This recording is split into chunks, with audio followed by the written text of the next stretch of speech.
1947 সালে সীমানা নির্ধারণে সিরিল রেডক্লিফকে সভাপতি করে কমিটি করে ব্রিটিশরা।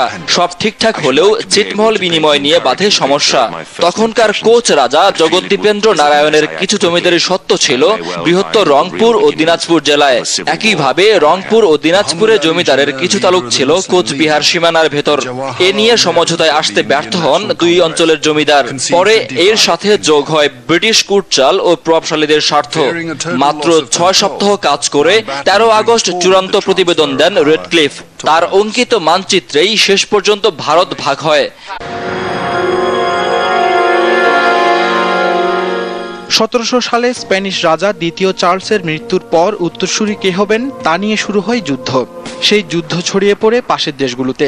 শেষ পর্যন্ত ডাচ এবং ব্রিটিশদের সহায়তায় স্পেনের ক্ষমতায় বসেন ফ্রান্সের রাজার নাতি পঞ্চম ফিলিপ। ব্রিটিশরা পুরস্কার হিসেবে পায় স্পেনের একটি অংশ জিব্রাল্টার।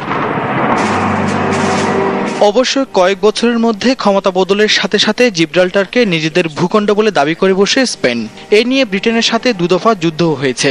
300 বছর ধরে চলা এই সমস্যা মীমাংসা করতে 2002 সালে গণভোটের আয়োজন করা হয়, যাতে স্পেনের সঙ্গে যুক্ত না হওয়ার পক্ষে রায় দেয় জিব্রাল্টারের মানুষ।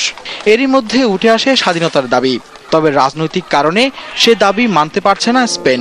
কূটনৈতিক কারণে ব্রিটেনও স্বাধীনতা দিতে পারছে না জিব্রাল্টারকে।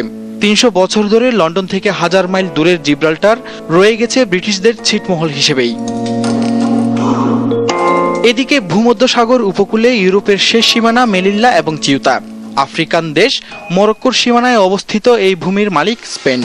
500 বছর পেরিয়ে গেলেও ছিটমহল দুটি নিয়ে সমঝোতায় আসতে পারেনি মরক্কো এবং স্পেন। এই বিরোধের সুযোগ নিয়ে এই ভূমি ব্যবহার করছে ইউরোপের মানব পাচারকারীরা।